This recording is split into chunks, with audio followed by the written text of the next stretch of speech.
Chers auditeurs de Radio Courtoisie, bonjour. J'ai aujourd'hui le plaisir et l'honneur de recevoir en compagnie d'Éric un économiste distingué en la personne de Laurent Izard. Laurent Izard, bonjour. Euh, Bonjour. Vous Bonjour êtes monsieur. donc normalien, agrégé de l'université en économie et gestion, professeur en prépa à Sceaux, je En crois, en classe préparatoire, en classe effectivement. préparatoire. Auteur de nombreux ouvrages, dont le dernier en date, je crois, en 2019 chez l'Artilleur, La France à la découpe. La France à la découpe, un Oh, titre ô combien éloquent. En effet, nous avons assisté au cours des dernières décennies à la désindustrialisation, pourrait-on dire, de notre pays, et en même temps, on découvre qu'en fait, l'idée qui était très à la mode, je me souviens, dans les années 70, dans le monde universitaire et les grandes écoles, c'était l'idée que la France se vouerait principalement au tertiaire et au quaternaire et que l'industrie, ben, ma foi, il fallait la laisser aux Chinois et autres contrées lointaines, dans une division internationale du travail poussée à son paroxysme. Et on redécouvre que un pays qui perd son industrie s'appauvrit en fait. Et justement, vous allez pouvoir nous dire ce que vous pensez de cette question. bah écoutez, c'est très simple, hein, c'est une véritable catastrophe. Parce que comme vous l'avez signalé très justement, la richesse d'un pays tient en grande part à son industrie et son indépendance, aussi sa souveraineté également. Alors, effectivement, il y a eu tout un courant, qui a commencé dans les années, 1970-1980, qui considérait que, de toute façon, nous ne pourrions jamais être compétitifs en matière industrielle et je dirais que ce courant était partagé, à la fois par, les universitaires, et moi j'ai encore, le souvenir d'un universitaire qui a écrit un bel article qui disait: «Voilà, notre industrie va disparaître et c'est tant mieux». Voilà, et il expliquait pourquoi après. Une économiste qui encore aujourd'hui, publie de très nombreux articles, où elle a changé d'avis quand même un petit peu depuis. Mais cette idée était aussi partagée, en plus du monde universitaire, par le monde de la finance et par les PDG des grands groupes, hein. Alors on a beaucoup cité monsieur Tchuruk, hein, qui parlait de la France sans usine, mais il n'était pas le seul, il était loin d'être le seul. Et au niveau de l'État aussi, on a pensé qu'effectivement notre industrie ne pourrait pas, sur le long terme, tenir le choc face à la concurrence asiatique notamment. Alors c'était une erreur, et c'était une erreur qui est, et je voudrais le signaler, qui est très franco-française, si vous voulez, parce que effectivement, on a perdu en l'espace de 30-40 ans la moitié de notre potentiel industriel et la moitié de nos emplois industriels. Mais c'est pas le cas dans d'autres pays européens. Vous voyez, aujourd'hui, l'industrie en France, ça représente aux alentours de 10% de notre PIB. En Allemagne, mais aussi en Italie et aussi dans les pays nordiques, on tourne encore autour de 20%. Voyez. Donc c'est véritablement un phénomène franco-français et la prise de conscience du drame de notre perte industrielle est en fait extrêmement récente. Alors on essaye de revenir en arrière aujourd'hui, il y a des plans successifs qui ont été mis en œuvre, mais il n'en reste pas moins qu'on a beaucoup de retard à rattraper. Nous avons des atouts, nous avons des handicaps, mais le chemin est encore très long. Et justement, nous avons un atout tout à fait vital, essentiel.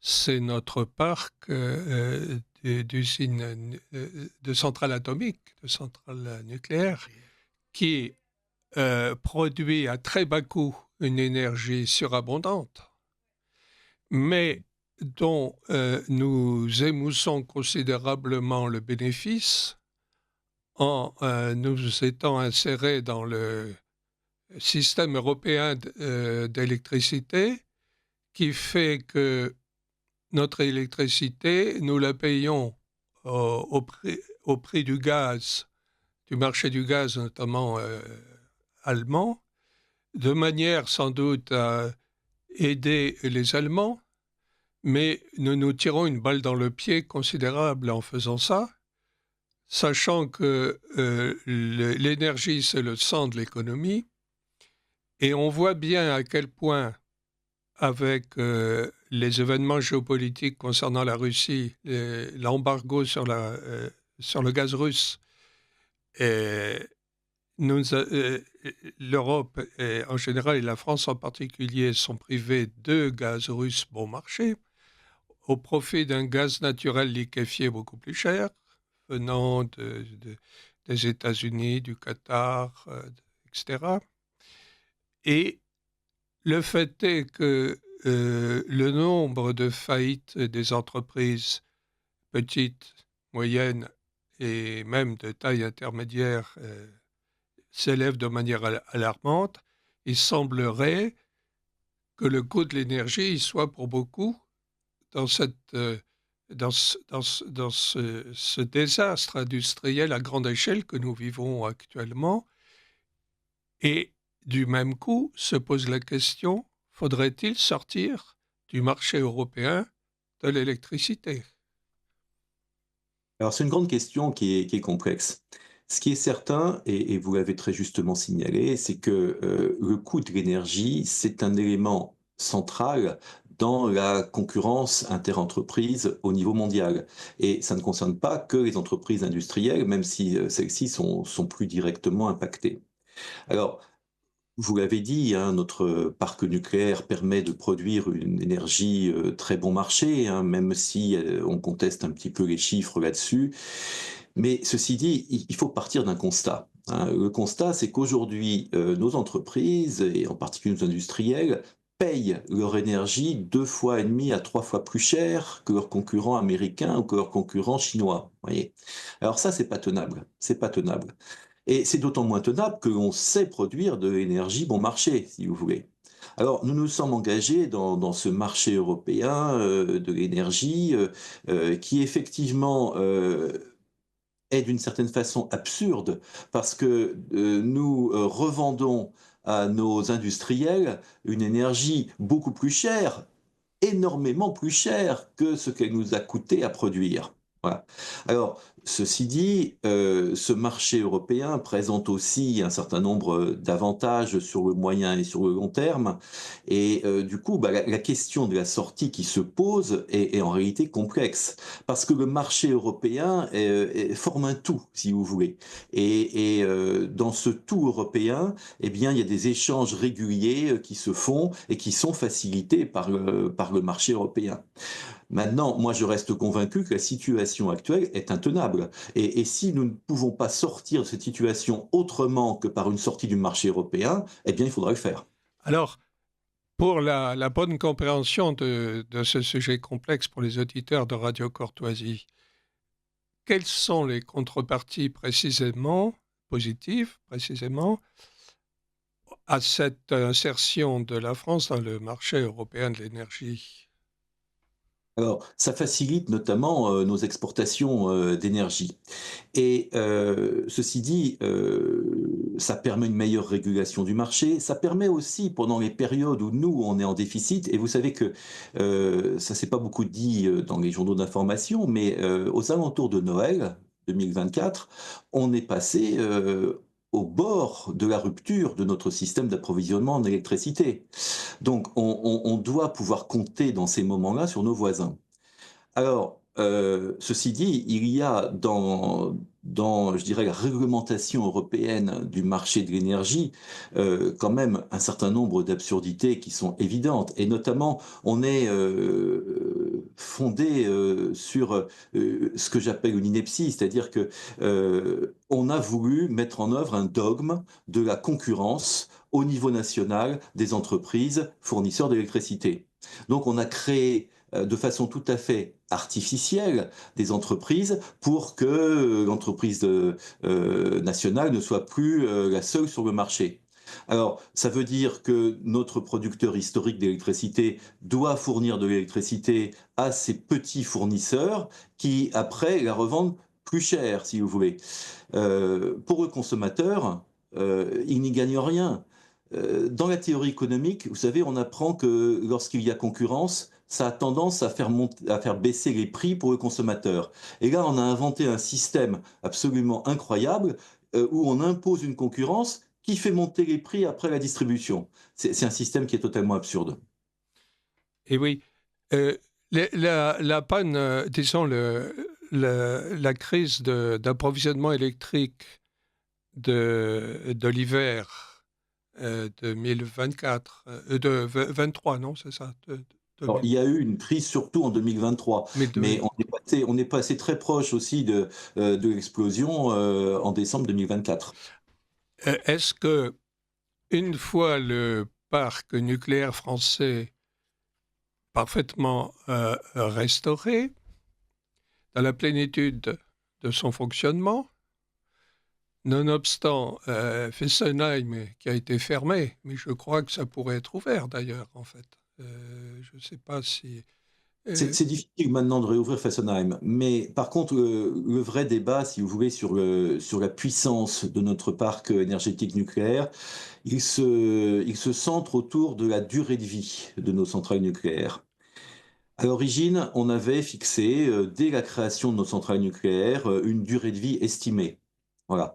Et on disait, bah, quand on atteint cette durée de vie, pour des raisons de sécurité, mais aussi de coûts d'entretien, il fallait fermer les centrales. Or, on se rend compte aujourd'hui que nos centrales nucléaires, celles qui ont atteint, je dirais, leur espérance de vie fixée à l'origine, sont toujours en très bon état et présentent toutes les garanties de sécurité, si vous voulez, qui leur permettent de continuer de fonctionner. Donc, pour différentes raisons conjoncturelles, c'est vrai que dans les années passées, on est passé au bord de la crise. On a importé de l'électricité.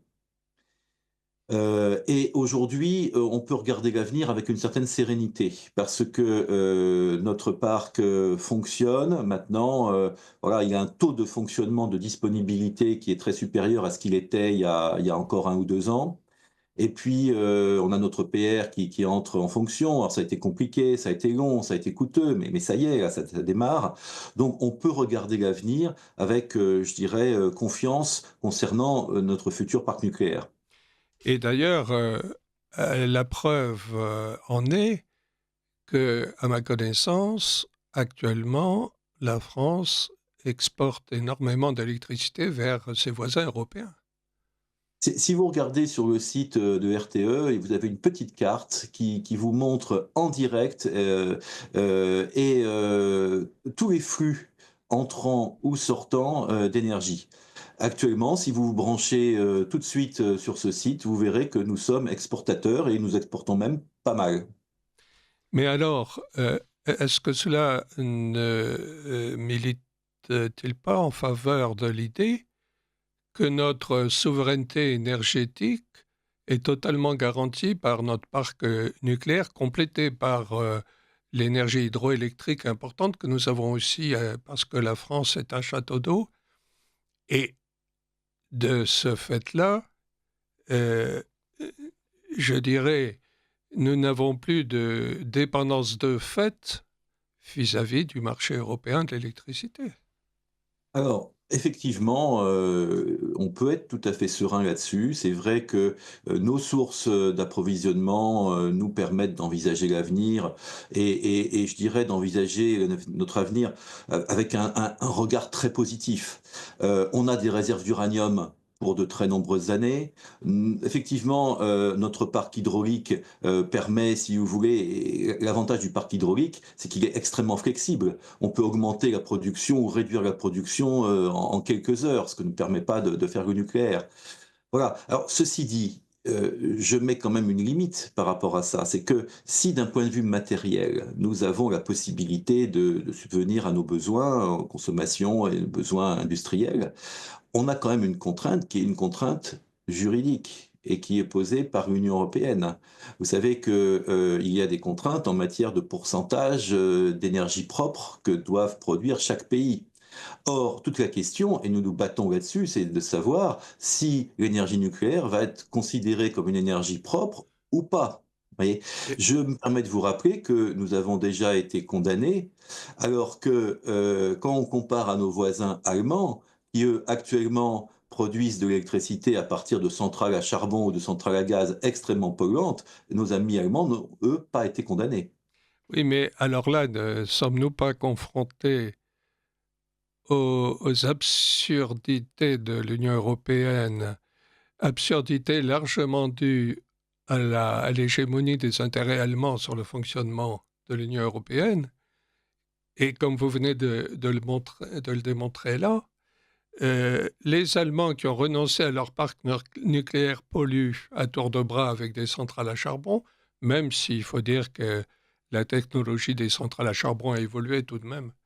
Et elles sont moins salissantes qu'elles ne le furent jadis. Elles sont un peu plus propres, mais enfin, elles sont polluantes. Et nous, on nous refuse, si je comprends bien, la qualification d'énergie propre pour nos centrales nucléaires, alors qu'il n'y a pas plus propre qu'une centrale nucléaire, en fait. Il semblerait qu'il y ait là un parti pris allemand qui pèse sur les décisions de l'Union européenne, qui relève, je dirais, du scandale le plus total. Et on ne peut que déplorer la passivité des autorités françaises face à ces dictates de l'Union européenne. Oui, et ça démontre d'une façon assez évidente, à mon sens, la différence de poids au sein des instances de l'Union européenne entre l'Allemagne et la France.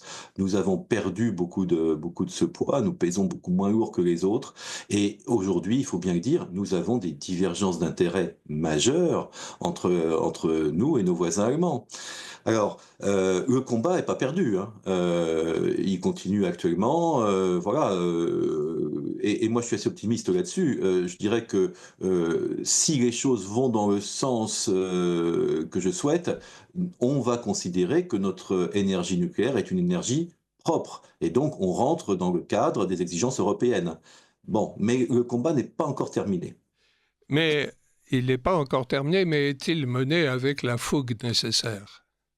Ah, oui, quand même, hein. On s'est un peu battu là-dessus, hein, parce que, vous comprenez que ça change tout pour nous, hein. Si on considère que notre énergie nucléaire, qui représente quand même l'essentiel, hein, la très grande majorité de notre approvisionnement en électricité, ne correspond pas aux critères européens d'énergie propre, eh bien, nous aurons des pénalités extrêmement lourdes à payer, et ça peut, je dirais, remettre en cause l'intégralité de notre politique énergétique. Vous voyez, donc c'est quelque chose d'extrêmement important. Et là-dessus, nous avons raison de nous battre. Il ne faut pas nous laisser faire par rapport à ce que vous appelez un diktat. On n'en est pas très loin en réalité, hein, des Allemands.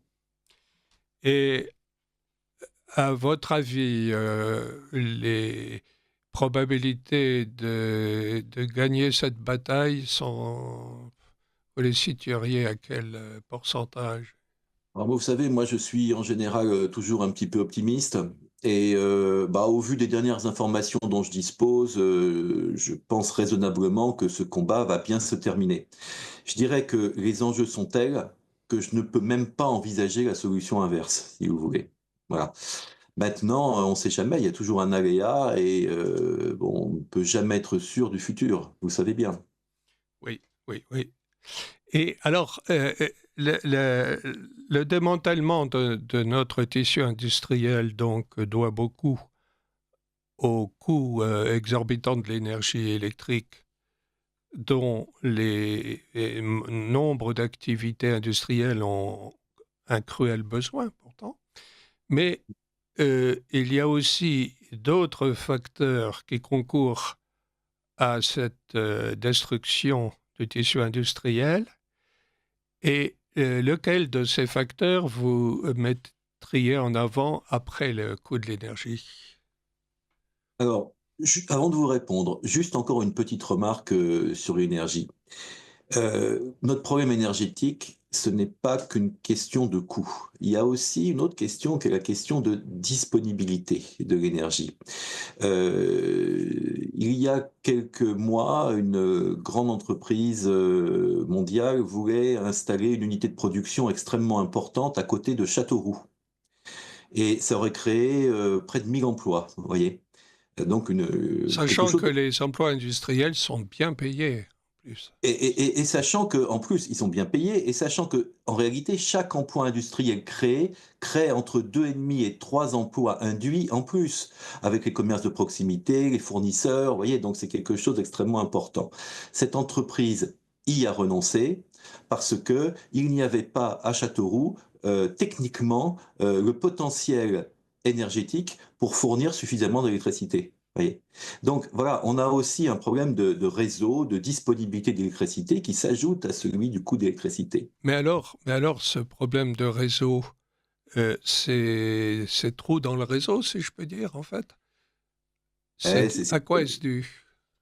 c'est dû au fait que nous n'avons pas formaté notre réseau pour accueillir dans toutes les régions de France des entreprises industrielles très consommatrices d'électricité. Alors ça peut se régler, mais ça ne se fait pas en quelques instants, hein. C'est toute une politique de distribution d'énergie qui doit être mise en œuvre.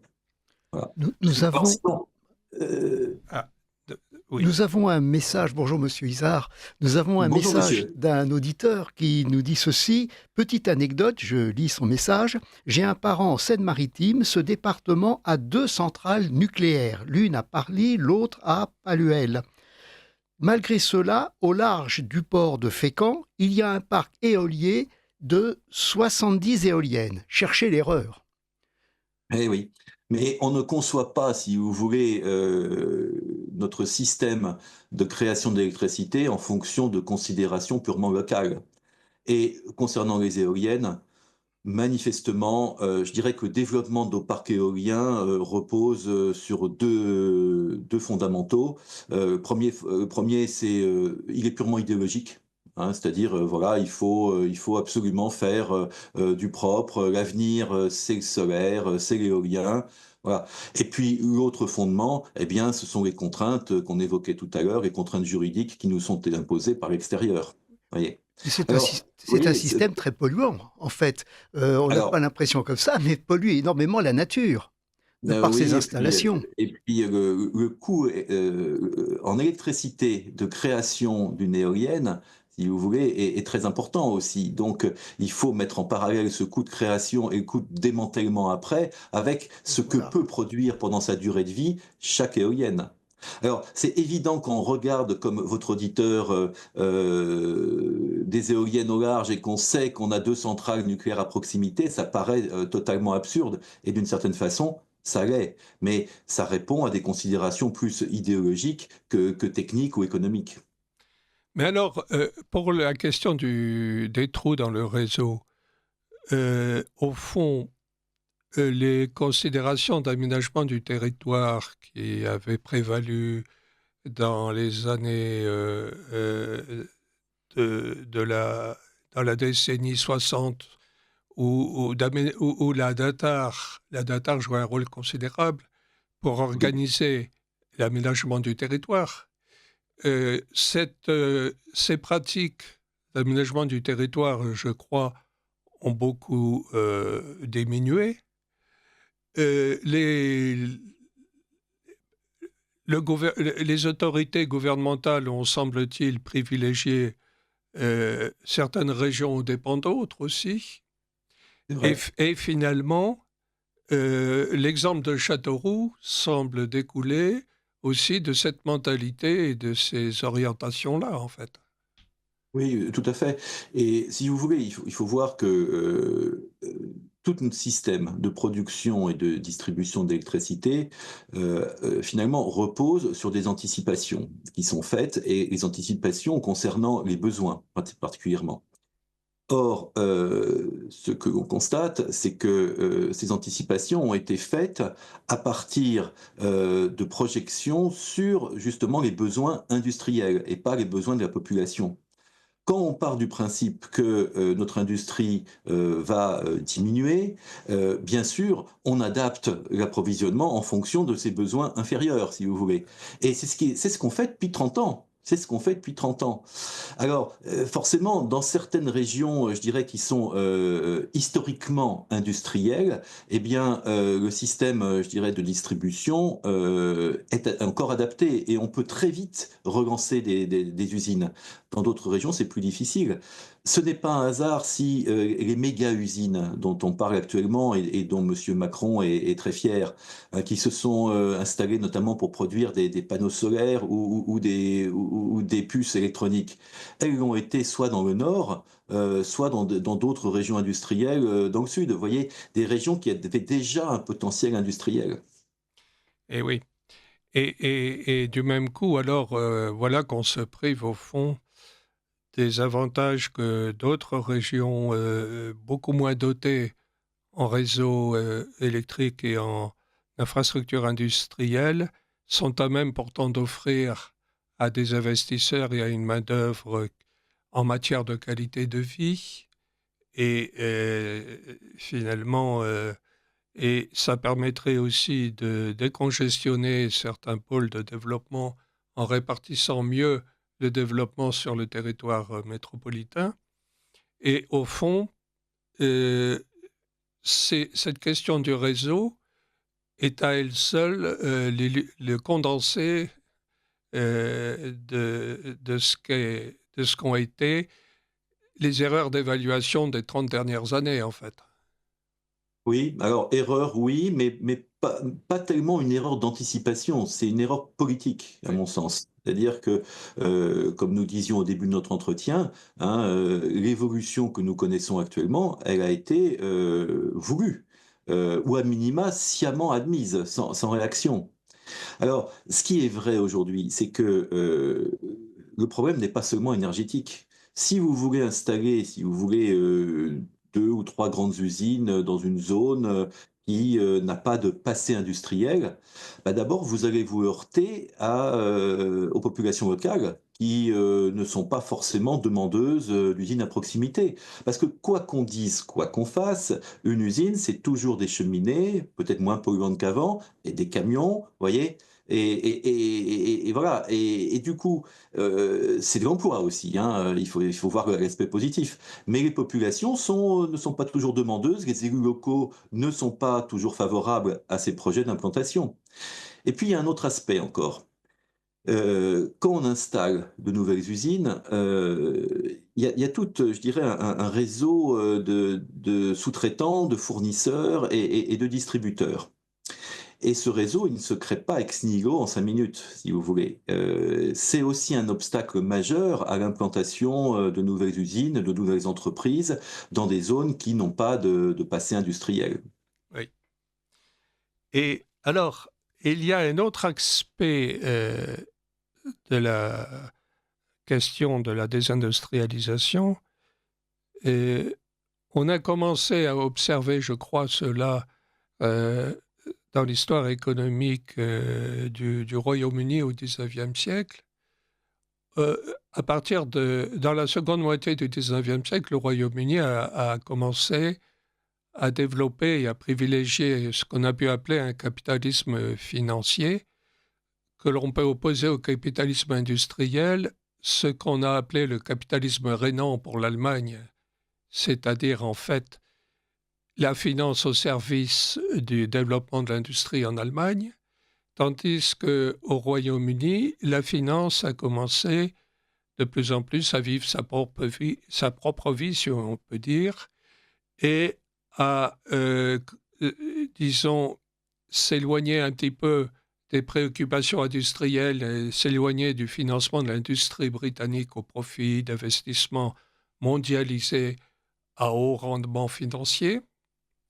Et du même coup, on a vu entre les années 1850 et les années 1914, l'Allemagne devenir la première puissance industrielle de l'Europe, tandis que l'Angleterre, qui avait ouvert la révolution industrielle à la fin du XVIIIe siècle, enfin la Hollande, mais surtout l'Angleterre, en fait, l'Angleterre s'est retrouvée surclassée industriellement par l'Allemagne, donc entre 1850 et 1914.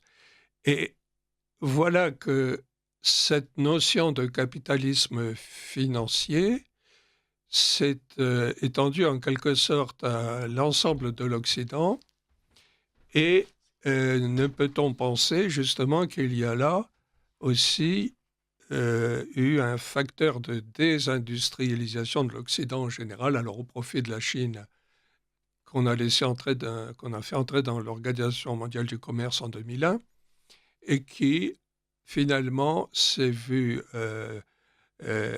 consacré à être l'usine du monde, comme on disait à un certain moment. Et n'y a-t-il pas là maintenant justement une crise de ce capitalisme hyper financiarisé, car on voit qu'effectivement l'Occident semble prendre conscience de sa désindustrialisation et les États-Unis semblent, eux, d'ailleurs, faire un effort considérable pour remettre de l'industrie sur leur sol. Alors, tout à fait, hein, et je valide totalement l'analyse que vous avez faite, hein, notamment historique, hein, concernant l'évolution, le passage d'une économie industrielle à une économie financière. Même si le cas de la Grande-Bretagne est très particulier en réalité, hein. Voilà, c'est un cas de figure particulier parce que la Grande-Bretagne a commencé sa révolution industrielle 100 ans avant nous.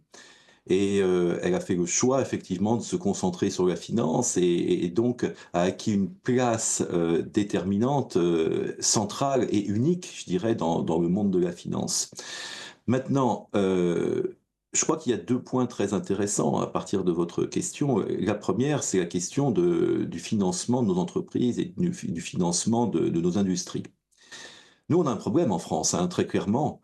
Vous savez, on a une épargne des ménages qui est extrêmement importante en France, hein. On a un volume d'épargne, mais qui souvent est dormant, vous voyez. Et les Français ne sont pas en général enclins à risquer leur épargne sur des projets industriels ou sur des projets d'entreprise, même non industriels. Alors, toute la difficulté, et ça peut être un axe de proposition que moi je soutiens, ça serait de trouver des systèmes qui permettraient de flécher l'épargne des ménages davantage vers les projets industriels, vers les projets d'entreprise. Vous voyez, on est un pays capitaliste en réalité, mais sans capitaliste. Voilà, on n'a pas l'esprit capitaliste en France et on n'a certainement pas l'esprit de risque. Or, en économie, de temps en temps, il faut prendre des risques. La question, c'est quels outils trouver pour permettre aux ménages d'accepter un système dans lequel leur épargne serait davantage tournée vers l'industrie et moins vers des secteurs, je dirais, plus dormants. Voilà. Alors, ça, c'est le premier point. On a un réel problème de financement. Vous savez, lorsque j'ai écrit La France vendue à la découpe, beaucoup ont été surpris par les chiffres d'acquisition d'entreprises françaises par des investisseurs étrangers. Et beaucoup ont dit, bah voilà, c'est super parce que on voit que des investisseurs étrangers viennent sauver nos entreprises. Alors c'est le cas souvent hein, quand il y a des rachats d'entreprises françaises par des investisseurs américains, hollandais ou chinois. Mais en réalité, dans beaucoup de cas, les entreprises n'étaient pas menacées d'un point de vue industriel, d'un point de vue de leur marché. Elles avaient juste des problèmes financiers conjoncturels, si vous voulez, notamment pour financer leur croissance. Et ça facilitait l'action d'investisseurs étrangers qui sont venus faire depuis des années leur marché chez nous. Voyez. Donc, on a un réel problème de financement de nos entreprises, de financement de la croissance. On a énormément de start-up hein, qui sont très performantes en France, mais faute de moyens financiers pour se développer, elles ne peuvent pas franchir le stade et devenir ce qu'on appelle des ETI, c'est-à-dire des entreprises de taille intermédiaire. Il y a un chiffre que je cite assez souvent, mais qui pour moi est extrêmement révélateur et qui a été pour la première fois évoqué par Nicolas Dufourcq, le directeur de BPI France. Il dit que dans les domaines d'avenir, les domaines du futur de la medtech et de la biotech, 80% de nos entreprises françaises sont rachetées par des investisseurs américains. Vous voyez ? Et elles le sont pourquoi? Non pas parce qu'elles sont en mauvaise santé ou parce qu'elles n'ont pas d'avenir industriel, mais uniquement parce qu'elles ne trouvent pas en France les financements possibles pour assurer leur développement. Et ça, c'est un axe majeur sur lequel il faut, à mon sens, se battre. Voilà. Mais alors, Après, mais alors justement, est-ce que l'État, si si prévalent dans l'histoire économique française depuis Louis XIV et même depuis Henri IV, est-ce que l'État ne pourrait pas remplir un rôle de bailleur de fonds par la création, par exemple, d'un fonds souverain dédié à la recherche et développement dans le domaine du numérique et de l'intelligence artificielle? Et l'État, ainsi, ne devrait-il pas abonder euh, le développement de la recherche dans ce domaine-là, comme il a, dans les années de Gaulle, financé puissamment le développement du parc nucléaire et sa modernisation? oui, alors, l'État intervient quand même, hein, et notamment à travers BPI France, à travers la Caisse des dépôts et consignations. L'État finance un certain nombre d'entreprises. Mais ces moyens, enfin les moyens de ces deux organismes sont quand même extrêmement limités. Il y a aussi des régions hein, qui ont créé des fonds qui permettent aussi de financer localement les entreprises, notamment en région Rhône-Alpes. Voilà. Mais alors, on est très loin, effectivement, de la politique gaulliste de financement des grands projets. La difficulté n'est pas seulement financière, elle n'est pas liée uniquement, je dirais, aux moyens financiers de l'État. D'abord, sous De Gaulle, on avait une véritable politique industrielle. Aujourd'hui, la politique industrielle, elle n'existe plus. Disons les choses clairement, on n'a plus de planification, même si on avait récemment une personne qui était chargée du plan. Voilà. Monsieur Bayrou, oui. Voilà. Bon, on n'a pas de véritable plan, on n'a pas de véritable politique industrielle. Et puis, il faut voir une chose aussi, c'est que à l'époque de De Gaulle, les projets, les grands projets qui ont véritablement porté notre pays, hein, qui nous ont placés, je dirais, dans une position extrêmement favorable pendant les Trente Glorieuses, ces projets étaient déclenchés par des industriels et non pas par l'État. Et ce sont ces grands industriels qui, aidés par l'État, ont permis de développer effectivement les grands projets français ou franco-britanniques qui ont été des succès. Aujourd'hui, il faudrait aussi qu'on ait des industriels d'envergure qui portent de grands projets et qui arrivent à convaincre l'État de les assister dans la réalisation de ces projets. On les cherche. Mais leur disparition, c'est un peu le chat qui se mord la queue, cette histoire-là, parce que finalement, leur disparition elle-même résulte aussi d'un environnement de plus en plus hostile à l'initiative industrielle, en fait. Oui, et puis parce que les potentiels investisseurs et créateurs qui pourraient se manifester positivement, aujourd'hui préfèrent le faire à l'étranger. Voilà, très clairement. Voilà. Donc, je dirais que les principaux grands industriels aujourd'hui, mais aussi les financiers, n'ont plus du tout une vision française des choses. Vous savez, sous De Gaulle, on était quand même guidé par un certain patriotisme. Il n'y avait pas que de l'économie. Aujourd'hui, clairement, la finance, l'économie est envisagée de façon mondiale. Nos grands industriels, ils mettent leurs enfants dans les universités américaines. Vous voyez, les grands projets aujourd'hui, on regarde vers la Chine, on regarde vers l'Inde, on pourra en reparler. Donc, cette vision, je dirais, à la fois nationale et un petit peu patriotique a quand même considérablement disparu. Et d'ailleurs, effectivement, quand dans les années 70, on a signé à la France une vocation dans le tertiaire et le quaternaire et on reléguait on vouait son industrie à disparaître. C'était une vision mondialisante dans laquelle la France serait à la fois un pôle tertiaire et quaternaire et donc en même temps un pôle touristique, Oui, mais ne ferait plus d'industrie. Et au fond, la vocation patriotique de l'industrie gaullienne était du même coup et très logiquement évacué, au fond, au profit d'une Oui. vision mondialiste. Oui, oui. Alors, deux remarques quand même. Aujourd'hui, on retrouve un peu cet état d'esprit. Alors, on ne parle pas de patriotisme économique, mais quand même la thématique de la souveraineté économique revient sur le devant de la scène. Oui. Voilà. Donc, c'est quand même une chose importante. Et puis, il y a aussi un aspect, je pense, important, c'est que on n'a pas, en réalité, totalement abandonné notre économie industrielle. Mais on a fait de mauvais choix aussi. C'est-à-dire que, contrairement à nos amis allemands, on a cru qu'on pourrait positionner nos industries sur le milieu de gamme et le bas de gamme. Donc, autrement dit, des produits pas trop chers qui correspondaient, je dirais, aux marchés locaux et qui permettaient aux Français d'avoir leur R5 ou leurs deux chevaux, vous voyez, pour prendre un exemple. Alors que les Allemands, eux, ont fait le choix de l'industrie lourde et ont fait le choix des industries à forte valeur ajoutée. Ce qu'on constate aujourd'hui, c'est que nos choix industriels étaient mauvais. C'est-à-dire que nous avons été plus facilement concurrencés par les concurrents chinois que nous ont été nos amis allemands. Ça résulte de mauvais choix industriels que nous devons assumer aujourd'hui. Et on assiste aujourd'hui sur notre industrie à une montée en gamme, à un effort de montée en puissance, mais on a 30 ans de retard, clairement.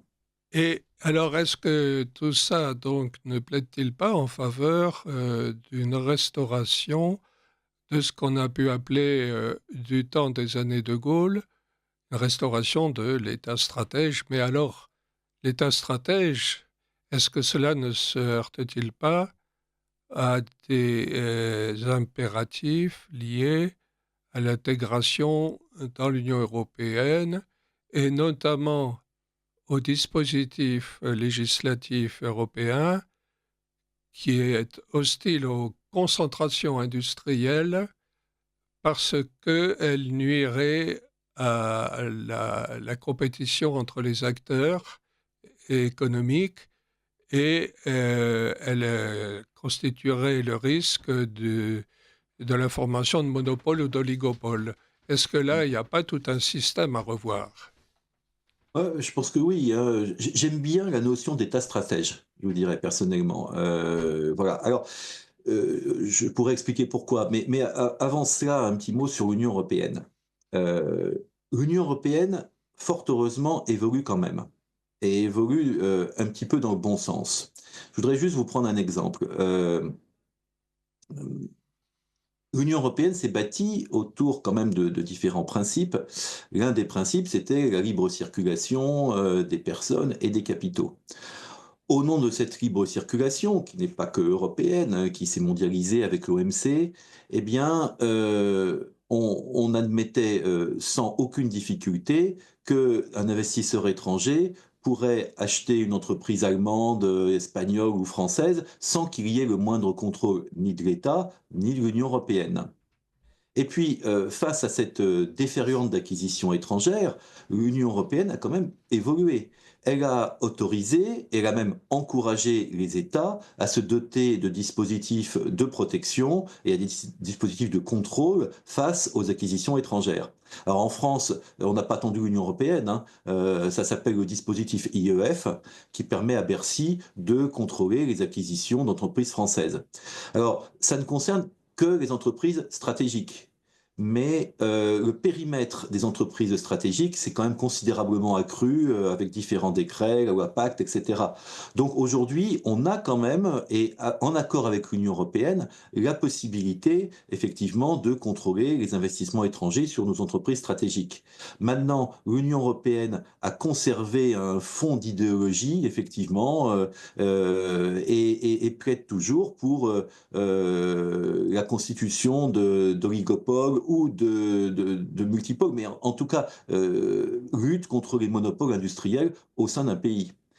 Assez curieusement, vous voyez, l'Union européenne sur la question des monopoles a une vision très nationale, parce qu'on pourrait très bien envisager une entreprise nationale qui entre en concurrence avec une entreprise allemande ou une entreprise italienne. Non, l'Union européenne demande que dans chaque pays, il y ait une concurrence entre plusieurs entreprises. Par exemple, plusieurs opérateurs de téléphonie, plusieurs fournisseurs d'électricité. Voilà, c'est assez surprenant. Oui, mais alors justement, c'est là quelque chose d'extrêmement stérilisant parce que les grands champions industriels des années de Gaulle, euh, la naissance d'Airbus sous l'impulsion française, mais en associant les Allemands, les Espagnols, les Anglais, qui a été une réussite européenne éclatante, mais une réussite de l'Europe des nations.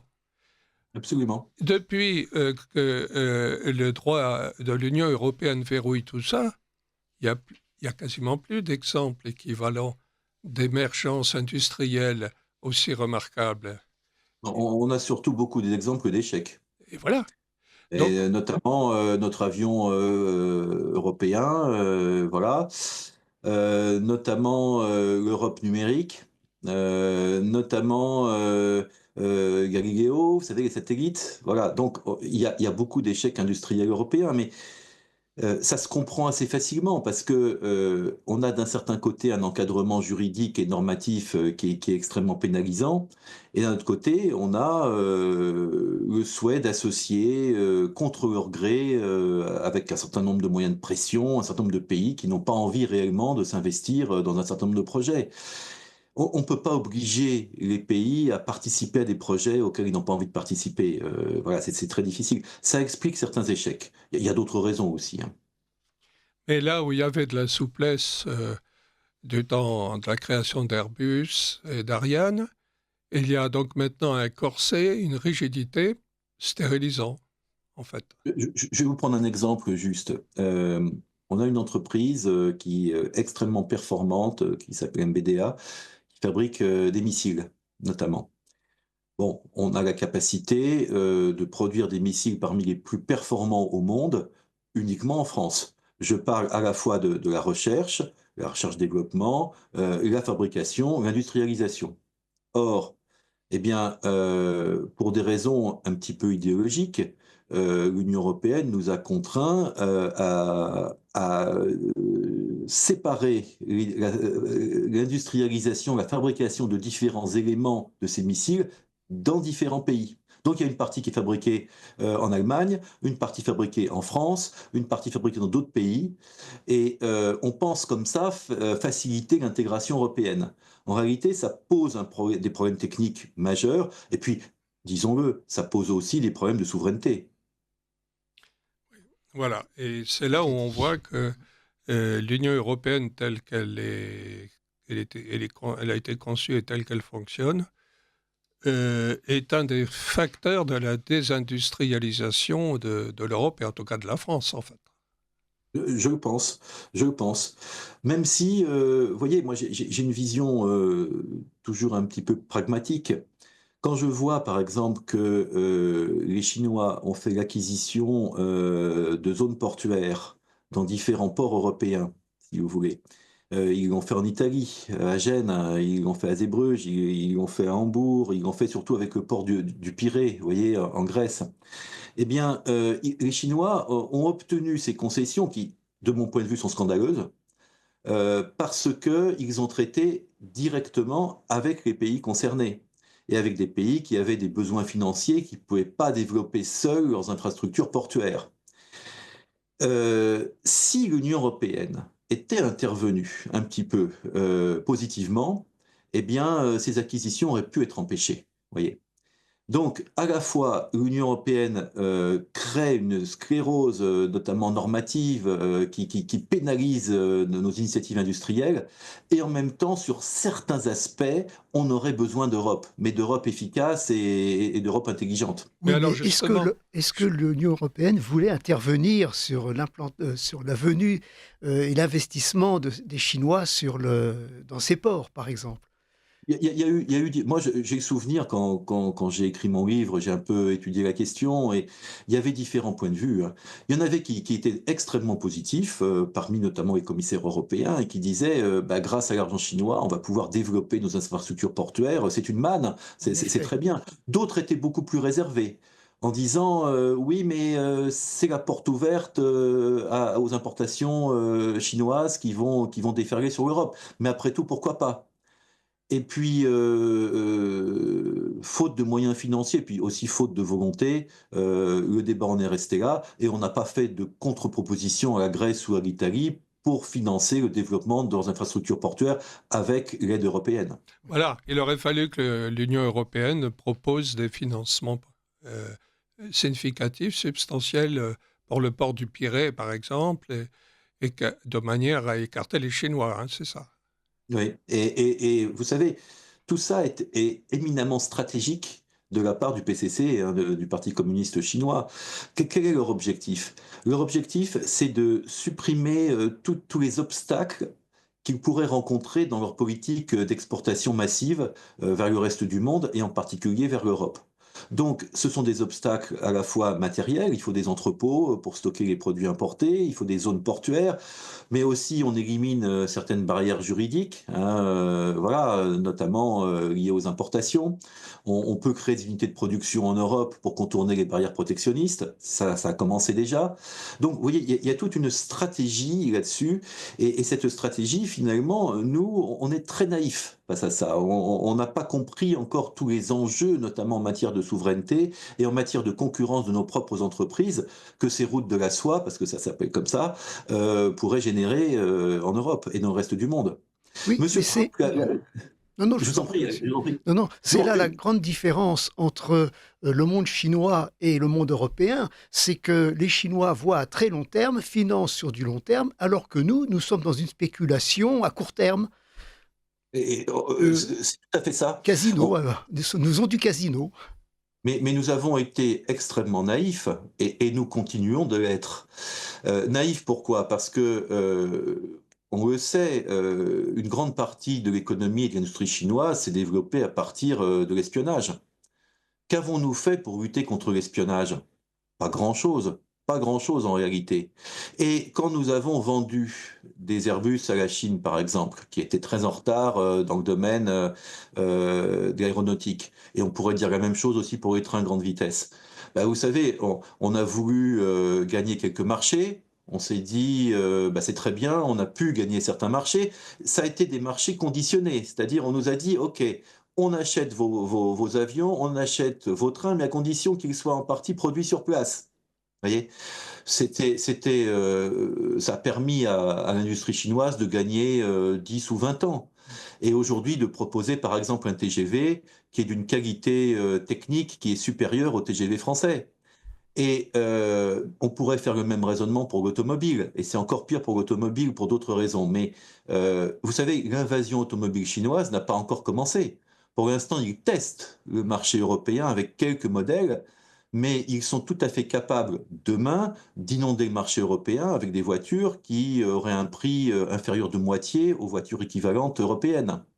Et alors Ils attendent justement, est-ce ça. que cela ne pose pas la question du lien entre l'économie et la géopolitique, je dirais l'économie, et la notion de puissance, la notion de souveraineté, et au fond, donc, la notion de souveraineté nationale. Et du coup, est-ce que cela ne pose pas la question du fondement contestable de l'Union européenne, car l'Union européenne ne se pense pas, ne s'est pas pensée comme une puissance, elle s'est pensée comme un marché et, je dirais, comme une église droit de l'homiste, mais pas du tout comme une puissance. C'est tout à fait exact, mais on pourrait en réalité faire le même reproche aux nations européennes, qui elles aussi ont été très naïves face à l'évolution de ce processus, et face surtout à ce que aujourd'hui, face à la guerre économique auquel nous sommes confrontés, euh, Aujourd'hui, vous voyez, je crois qu'il y a encore une énorme confusion, et c'est vrai chez nos dirigeants et c'est vrai au niveau de l'Union européenne, entre la compétition économique et donc le développement des marchés auquel vous faites allusion et la guerre économique. Vous voyez? Les 2 ne sont pas comparables. La compétition économique, elle est saine, vous voyez? On peut comparer avec une compétition sportive. Il y a un combat, il y a un vainqueur, mais on respecte un certain nombre de règles et on respecte un esprit de loyauté dans la compétition. Et puis, quand on gagne un combat, eh bien, ce combat, il est momentané. Un sportif, il remet sa coupe qu'il a gagnée en jeu l'année suivante. Une entreprise, c'est la même chose. Elle peut perdre une bataille et puis elle peut gagner une bataille l'année suivante. Si elle est trop mauvaise, elle disparaît. Si elle est bonne, elle connaît une forte croissance. Et tout ça est finalement très sain. Hein, c'est là-dessus que le libéralisme, le capitalisme s'est développé. La guerre économique, c'est tout à fait autre chose. La guerre économique, elle vise, si vous voulez, à acquérir sur le long terme des positions hégémoniques sur un autre pays. C'est une question là de domination. C'est l'idée de faire échec à notre souveraineté, si vous voulez. Et nous sommes partie prenante dans la guerre économique. Hein, quels sont nos adversaires? Ben, nos adversaires, ce sont les Chinois, mais ce sont aussi les Américains. Vous voyez. Et j'aurais même presque tendance à mettre les Américains en premier, en réalité, pour différentes raisons. On pourra en reparler. Mais du coup, les Américains nous imposent l'extraterritorialité de leurs droits, nous imposent un système d'espionnage, on l'a un peu oublié, mais il y a quelques années, il y a eu un scandale énorme. Toutes nos entreprises, toutes nos personnalités étaient écoutées, vous voyez, par nos amis américains. Les Américains font un lobbying absolument extraordinaire au niveau des autorités européennes. Il y a des systèmes, si vous voulez, qui sont mis en place. Bon, on appelle ça dans le jargon technique le benchmarking. On va traduire ça par des systèmes d'analyse, de contrôle, d'observation systématique de nos entreprises pour pouvoir racheter celles qui nous paraissent les meilleures. Parfois pour les détruire d'ailleurs, pour éviter qu'elles ne concurrencent des produits américains, des entreprises américaines. Donc il y a la menace toujours du droit, il y a la menace du dollar, et il y a la menace aussi des droits de douane qui a été mise en avant là encore très récemment par M. Trump.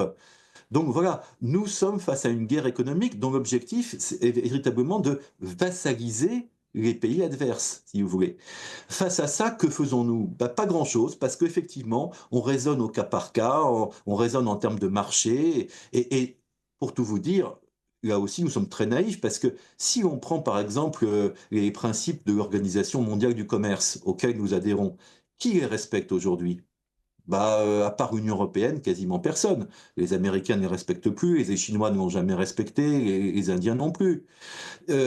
Si on regarde, par exemple, les accords de Paris sur l'énergie et sur les questions écologiques, qui les respecte encore aujourd'hui? Bah, à part les Européens, quasiment personne. L'OMS, les États-Unis viennent de dire qu'ils allaient sortir de l'OMS. Qui va respecter les principes de l'OMS aujourd'hui, notamment sur les médicaments, bah, à part l'Europe, quasiment personne. Et pour terminer, l'OTAN qui quand même est au départ une création américaine, eh bien, moi je ne suis pas certain aujourd'hui que si un pays de l'Union européenne qui a adhéré à l'OTAN est attaqué, je ne suis pas certain que les Américains vont bouger pour le défendre, voyez. Donc en fait, tous ces grands principes, tous ces grands traités qui ont permis quand même de faire évoluer positivement le droit international sont aujourd'hui remis en cause, et les seuls naïfs qui les respectons, ben, ce sont nous. Voilà, c'est l'Union européenne. Mais à quoi attribuez-vous cet angélisme européen, et qui est pas seulement donc celui de Bruxelles, mais aussi celui des États-nations qui en fait constituent le directoire européen? Alors, à mon sens, il y a de nombreuses raisons. Hein. D'abord, il y a, je dirais, tout le socle, le passé historique de l'Europe, son passé social aussi, qui fait que nous sommes très respectueux d'un certain nombre de principes que les autres ne respectent pas forcément ou pas facilement. Et puis aussi, il y a la question des opinions. Vous voyez, par exemple, pour prendre l'exemple de l'énergie que l'on a évoqué tout à l'heure, Bon, la position allemande, elle est très liée en réalité à la puissance électorale des écologistes en Allemagne. Vous voyez, donc il y a un certain nombre de facteurs qui vont dans ce sens-là. Et puis nous, on est quand même, je dirais historiquement très respectueux de nos engagements juridiques, contrairement à d'autres qui le sont beaucoup moins. Vous voyez. Et puis, là encore, je crois que la naïveté est très importante. Regardez, essayez d'acheter une entreprise aux États-Unis. Vous allez vous heurter à un organisme extrêmement performant qui s'appelle le CFIUS et qui contrôle de façon extrêmement précise tous les achats d'actifs aux États-Unis. Essayez d'acheter une entreprise en Chine. Bon, c'est quasiment mission impossible, à moins de créer dans quelques cas une co-entreprise, dont le but clairement est de permettre de partager nos brevets, vous voyez, sur les secteurs où on est encore en avance. Donc voilà, respect du droit, naïveté, historicité, poussée électorale, voilà quelques facteurs, parmi d'autres peut-être, hein, j'en oublie certainement, mais qui Oui. conduisent à cet état de fait. Mais la Chine achète même en France des exploitations agricoles. Alors oui, je l'avais mentionné dans mon livre, effectivement, voilà. Alors, je pense que depuis que ce livre est sorti, il y a eu quand même une évolution importante, si vous voulez. La Chine a effectivement acheté, ça a fait beaucoup de bruit à l'époque, quelques centaines d'hectares en Mayenne, dans l'Indre, voilà. Dans l'Allier Euh, également. Pardon? Dans l'Allier également. Oui, dans l'Allier, tout à fait. Oui, oui, oui, exact. Et c'était, si vous voulez, l'investissement d'un industriel chinois. Voilà. De même, quand les Chinois ont acheté des vignobles dans le Bordelais ou en Bourgogne, moi je me suis amusé à faire le décompte, hein. En quelques années, il y a eu une centaine de châteaux de Bordeaux qui ont été achetés par des investisseurs chinois. Voilà. Mais dans tous les cas, si vous voulez, c'était des coûts industriels et des coûts financiers. Ça ne correspondait pas à une À une stratégie d'ensemble. politique. D'accord. Voilà, exactement. Et depuis quelques années, le PCC a remis les pendules à l'heure.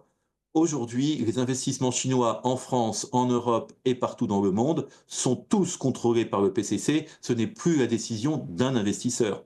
Et c'est vrai en particulier pour les investissements agricoles. Alors, nous, nos terres agricoles sont quand même relativement chères par rapport au reste du monde. Mais les investissements chinois de terres agricoles en Afrique et en Amérique du Sud, c'est considérable, c'est très important. Et là encore, c'est stratégique parce que la Chine sait très bien qu'elle ne pourra pas nourrir sa population. Chers auditeurs de Radio Courtoisie, nous allons vous passer un message avant de poursuivre ce passionnant échange. Vous appréciez cette émission? Alors aidez Radio Courtoisie à en produire d'autres. Rendez-vous sur soutenir.radiocourtoisie.fr. Merci d'avance. Eh bien, chers auditeurs de Radio Courtoisie, nous allons lire vos messages nombreux. Tout d'abord, chers auditeurs, nous vous rappelons que vous écoutez le libre journal de la crise dirigé par Laurent Arthur Duplessis, qui reçoit aujourd'hui Monsieur Laurent Izard, normalien, agrégé de l'Université en économie et gestion et auteur de La France à la découpe, qui est paru aux éditions L'Artilleur en 2019. Le thème de l'émission, comment redresser l'économie française. Nous avons, Monsieur Izard, de nombreux messages qui sont arrivés. Nous allons peut-être les lire. Tout d'abord, des messages qui reviennent sur la politique énergétique. Un auditeur nous dit ceci: « J'ai entendu dire que si la France ne peut pas utiliser son nucléaire comme elle l'entend, elle doit s'en remettre aux décisions de l'Allemagne concernant l'énergie. C'est parce que la France est incapable d'équilibrer son budget, comme une mauvaise ménagère, dit entre parenthèses cet auditeur, et qu'elle doit toujours demander à l'Union européenne, en clair à l'Allemagne, de lui prêter l'argent nécessaire pour combler les déficits français continuels. » Voilà, premier message.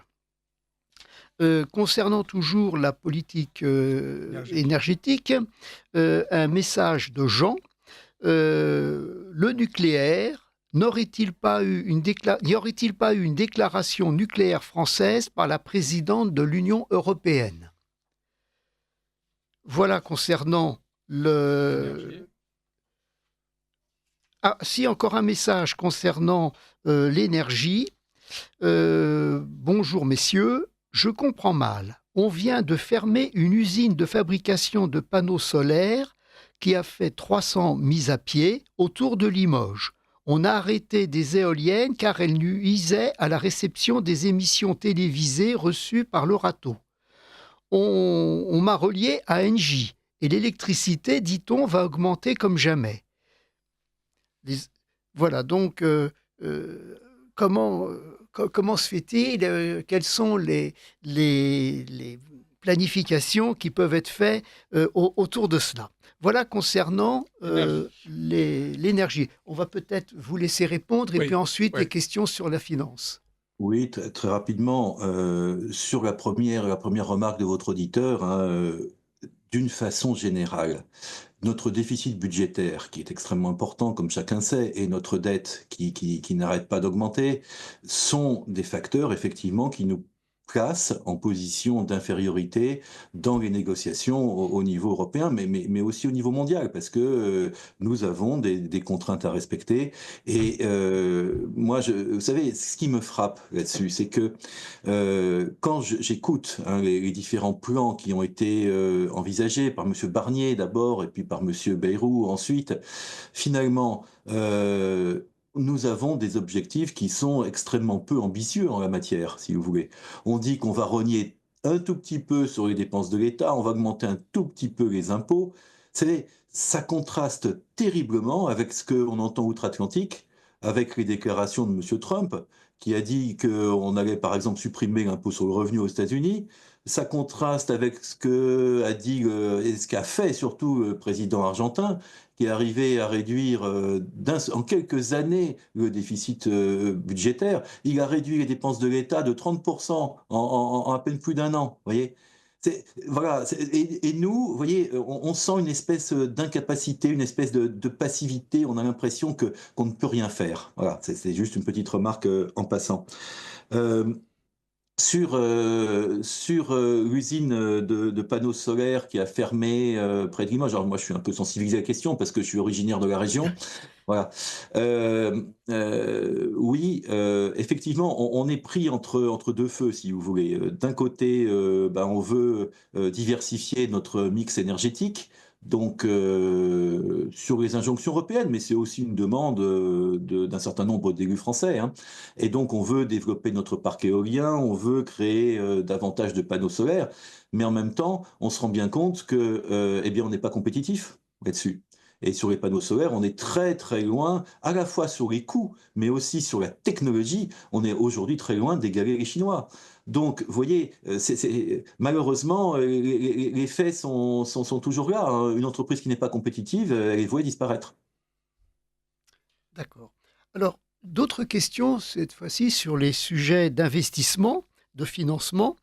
Alors, un premier auditeur qui vous dit ceci, Monsieur Isard. Je suis en désaccord avec Monsieur Isard à propos de la frilosité des épargnants français refusant d'investir dans un outil industriel français. Les Français l'ont fait longtemps sous forme d'emprunts garantis par l'État extrêmement rentables. Cela s'appelait les obligations. Or, elles ont quasiment disparu des marchés financiers. Les anglo-saxons fonctionnent différemment, privilégiant les actions plus risquées. Oui, mais bon, je ne crois pas que nous soyons en désaccord en réalité. Je pense que votre auditeur a raison sur le fait que dans le passé, effectivement, les Français ont pu investir plus facilement dans l'industrie. Il y avait des outils qui le permettaient plus facilement, mais c'était lié aussi, les obligations d'État, c'était lié aussi au rôle de l'État qui n'est plus le rôle de l'État aujourd'hui, si vous voulez. Aujourd'hui, la réalité, là encore, les faits sont têtus, hein. Nous avons un matelas d'épargne des ménages qui est fantastique, hein, qui est extrêmement important, et nous avons de très graves difficultés pour financer nos entreprises et leur développement. Donc, il y a bien un problème, si vous voulez, à mon sens, voilà, de fluidité de l'épargne vers l'investissement industriel.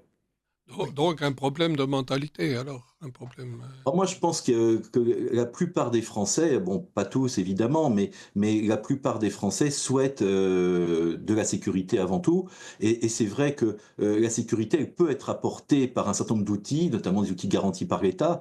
Mais voilà, l'État aussi, là-dessus, a évolué et n'a pas évolué dans ce sens.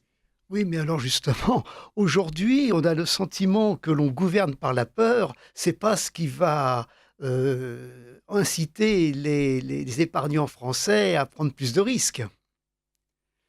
Bah, malheureusement, la plupart des analystes aujourd'hui économiques, hein, moi je suis régulièrement un analyste qui s'appelle Marc Toiti, qui est très intéressant, même si je suis pas toujours tout à fait d'accord toujours avec lui, mais bon, voilà, les perspectives, disons-le, ne sont pas bonnes pour l'avenir.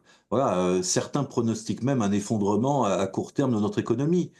Donc, dans ces conditions, si vous voulez investir dans l'outil industriel, investir même dans d'autres entreprises, voyez, en France, c'est compliqué. Et puis, indépendamment de ces questions qui sont quand même assez conjoncturelles, on a quand même un souci majeur en France, hein. C'est quand même le souci du coût du travail et de la fiscalité. Vous voyez, il y a eu une intervention très remarquée du PDG de Michelin il y a quelques jours, que peut-être vos auditeurs ont entendu. Il a pris un exemple chiffré extrêmement intéressant, et qui, bon, est assez exact à mon avis, hein, même si c'est une généralité, donc on peut trouver des contre-exemples. Mais il a dit que lorsqu'un employeur paye un salarié 100 euros bruts, ça lui coûte en réalité 142 euros et le salarié, avec les charges, ne récupère que 77 euros. Or, si vous comparez avec l'Allemagne, notre principal partenaire, mais aussi concurrent, eh bien, en Allemagne, pour une rémunération de 100 euros brut, eh bien, ça coûte à l'entreprise uniquement 120 euros et pas 142. Et le salarié, lui, récupère un peu plus de 80 euros. Vous voyez. Donc, les charges qui pèsent sur nos entreprises constituent un élément extrêmement pénalisant. Oui, oui, tout à fait. Lorsqu'on fait des budgets d'embauche, il faut multiplier par 1,5, hein, facilement, tout à fait C'est à d'accord. peu Et près ça, encore, oui. Oui. nous sommes un petit peu en dessous, hein. Oui, et puis il n'y a pas que la question de la rémunération, hein. Il y a aussi d'autres éléments indirects qui peuvent peser sur le coût du travail. Alors c'est vrai que ce qui est bien quand même, c'est que l'industrie aujourd'hui, elle est de plus en plus robotisée. Et donc, il y a moins besoin de main-d'œuvre. Mais ceci dit, là encore, quand on regarde les chiffres, on est très en retard dans le degré de robotisation de nos industries par rapport à d'autres pays. Alors, par rapport à la Chine, c'est une évidence, mais aussi par rapport à l'Allemagne ou même l'Italie. Mais Et Mais, mais- il mais- y a la complexité du droit du travail également.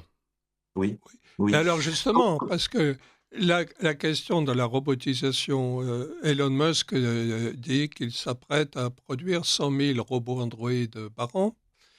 Les robots Android vont de plus en plus être très, très, très omniprésents dans toutes sortes de tâches jusque-là dévolues à l'être humain, en fait, sur les chantiers de travaux publics, dans l'agriculture, etc.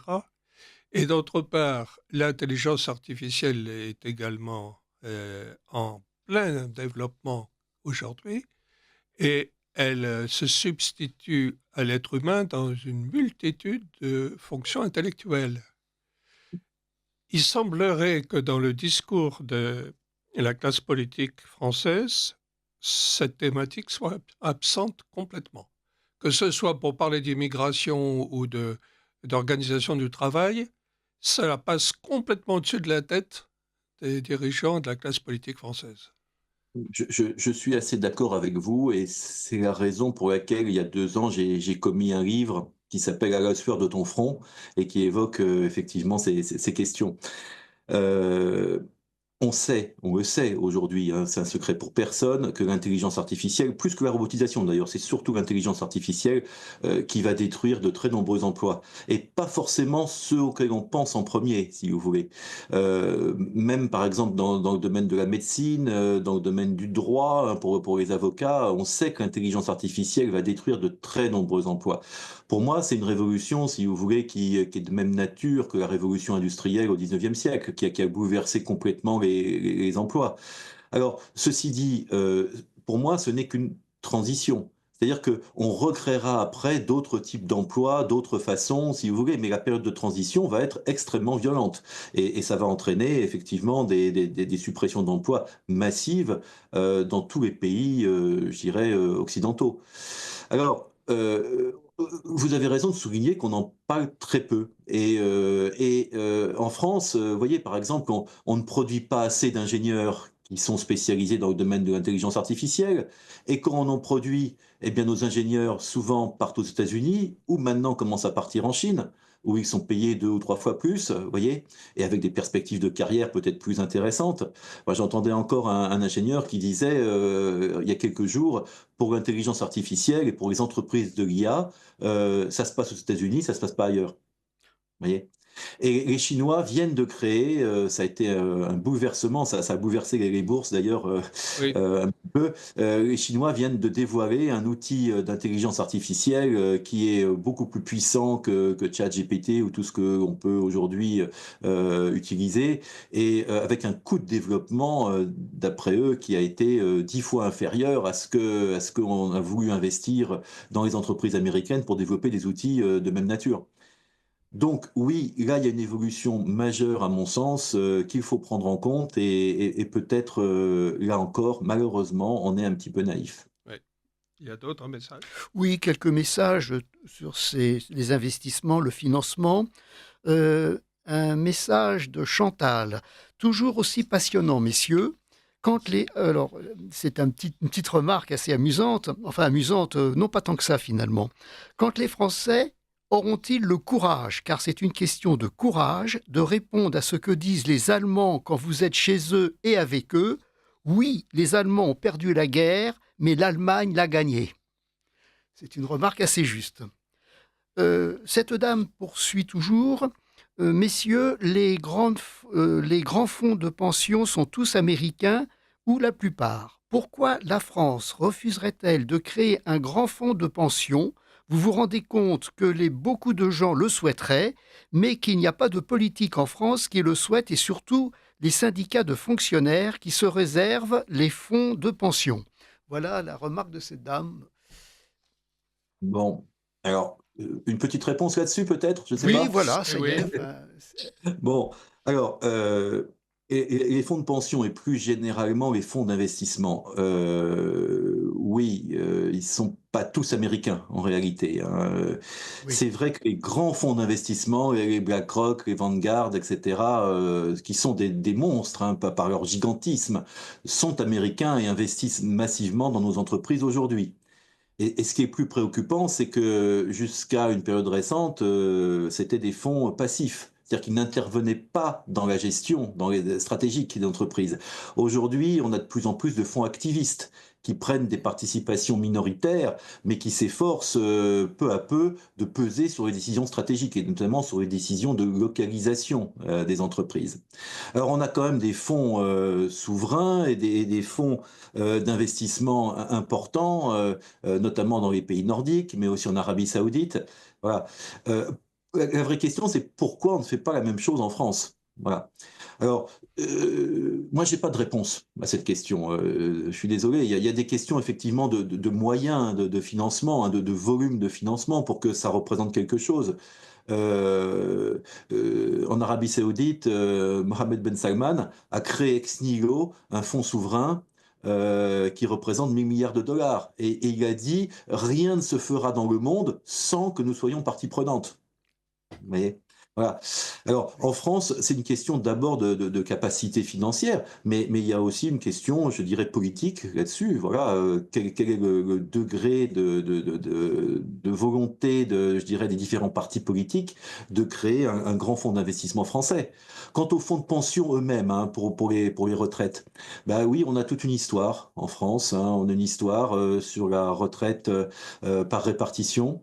Et c'est très très difficile, même si ça existe déjà, effectivement, pour les fonctionnaires, on a, à côté du système de retraite par répartition, on a des systèmes complémentaires de capitalisation. Bon, créer un grand fonds de pension, ça équivaudrait à revenir drastiquement sur notre système de retraite. Je Oui. pense pas qu'aujourd'hui les Français soient prêts à le faire.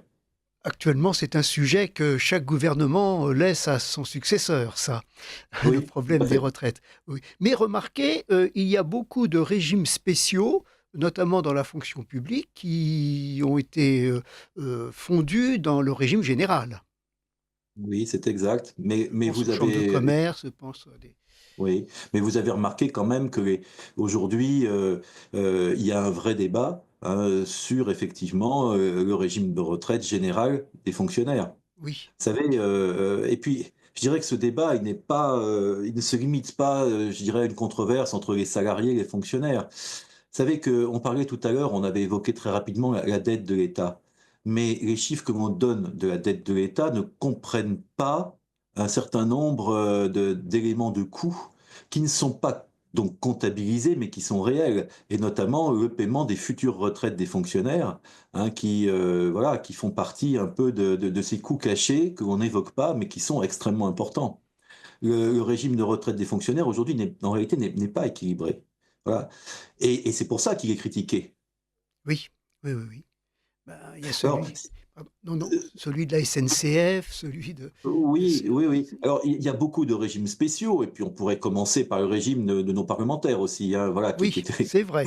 très particulier. Commençons peut-être par là. Voilà, bon, il existe encore beaucoup de régimes spéciaux, mais si vous voulez, euh, c'est très très difficile de remettre en cause, si vous voulez, pour l'État, ces régimes spéciaux. Il faudrait vraiment avoir, je dirais, une forte base électorale, une forte base parlementaire qui n'existe pas aujourd'hui, Oui, et puis être prêt à prendre le risque d'avoir une vague de gilets jaunes dans la rue. Voilà. Vous savez, et puis sur le fond, indépendamment de ces considérations un petit peu politiciennes, il faut savoir que nos régimes spéciaux ont été créés il y a fort longtemps et ont souvent servi de contrepartie pour faire accepter aux personnes concernées un certain nombre, je dirais, de contraintes. Hein, pour les enseignants, par exemple, ça a toujours été un argument. Vous savez, les enseignants ont perdu 20% de pouvoir d'achat en 25 ans, depuis l'an 2000. 20% de pouvoir d'achat. Mais on leur a expliqué que bah, ils bénéficiaient d'un régime extrêmement favorable de retraite et donc ils devaient faire des concessions. Vous bien voyez. sûr.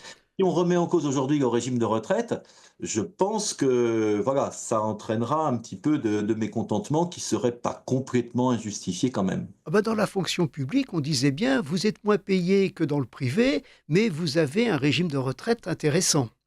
Voilà. Plus de C'était un peu. sécurité d'emploi. J'ai entendu, vous Et, savez, moi je suis je suis plus près de la sortie que de l'arrivée dans le métier, donc j'ai un peu entendu ce qui s'est passé dans l'éducation nationale depuis 40 ans que j'en fais partie. C'est le genre d'argument que j'ai entendu très très souvent. Dans l'éducation nationale, on disait aux professeurs, vous avez 3 mois de vacances par an. Mais aujourd'hui, dans le privé, vous savez, je vois beaucoup de personnes, c'est 10 semaines par an de vacances, hein, facilement, avec les congés scolaires, où il y a 3 fois 15 jours, les mois d'été. Je vois beaucoup de salariés qui prennent largement pas loin de 10 semaines de vacances. Faut bien le dire tout de même, hein.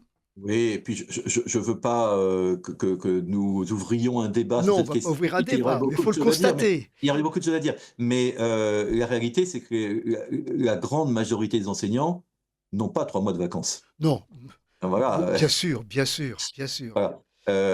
bien sûr. Pour vous prendre un exemple tout bête, mais bah, bientôt il y a les vacances de Pâques qui vont se profiler après les vacances de février. Moi, chaque année, je passe mes vacances de Pâques à étudier les dossiers de Parcoursup, voilà, et à Bien corriger sûr. des copies. Mais Je oui, prends deux, mais trois jours de oui, vacances. mais oui, mais oui. Non, mais c'est tout, c'est ce qui apparaît brutalement comme cela, voilà. Ah, Donc, bien sûr, bien sûr. alors, il nous reste 4 4 minutes. minutes, Et y a-t-il d'autres messages? pas pour l'instant. Alors, effectivement, d'après vous, Laurent Isard, est-ce que nous prenons actuellement le chemin du redressement économique français? Il semblerait que pas du tout, hein. Bah, je vous disais tout à l'heure que j'étais plutôt optimiste par nature. Bon, il faut voir une chose quand même. Nous avons encore des atouts extraordinaires en France. Hein, nous avons un savoir-faire, nous avons finalement une bonne image hein, pour nos produits dans le reste du monde. Nous avons un système éducatif qui, bon, effectivement est ce qu'il est, mais au niveau des écoles d'ingénieurs et des écoles de commerce, fonctionne plutôt très bien hein, comparé au reste du monde. Nous avons de nouvelles sources énergétiques qui vont apparaître avec l'hydrogène, etc. Nous avons quand même voilà, un savoir-faire qui s'est perdu aussi un petit peu hein, en liaison avec la décroissance de notre industrie, mais qui reste quand même là et qui ne demande qu'à repartir.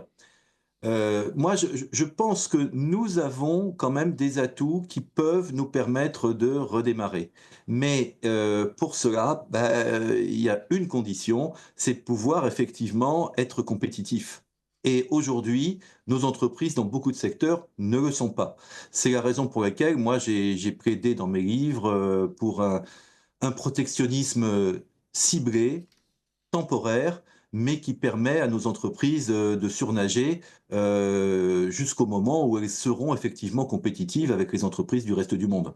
Ce qui n'est pas Alors, le cas aujourd'hui. alors, des messages de dernière minute. Oui, il y a de Il faut lire nombreux... les trois. Enfin, Ouais, on il va nous peut-être pas reste très peu de pouvoir temps. tous les lire, Oui. mais voilà, un, un auditeur, messieurs, parmi les causes, n'oubliez pas la corruption. Des pourvoyeurs professionnels de la Chine, tels que Raffarin et Véran, en savent quelque chose. Voilà, là, les choses sont dites directement. Voilà, alors il faut lire les autres messages aussi. Alors, une personne, oui, une auditrice, qui pose la question: qui vend nos entreprises? Des corrompus qui nous vendent pour une bouchée de pain. Voilà, donc les messages en direct. Oui. Très rapidement, bonjour messieurs, votre invité vient de dire que la France n'est pas compétitive face aux Chinois et leurs panneaux solaires. Je comprends mal puisque des hectares de terre pris aux paysans. Je résume, la France égale de mauvais panneaux solaires et de fait plus de paysans. Voilà, je crois surtout que l'Europe a servi de délocalisateur. Et il reste un autre message. Un autre message, très rapidement, messieurs, l'abandon de l'intérêt industriel français au profit de l'Union européenne de la part des dirigeants politiques français daterait des années Jospin-Chirac.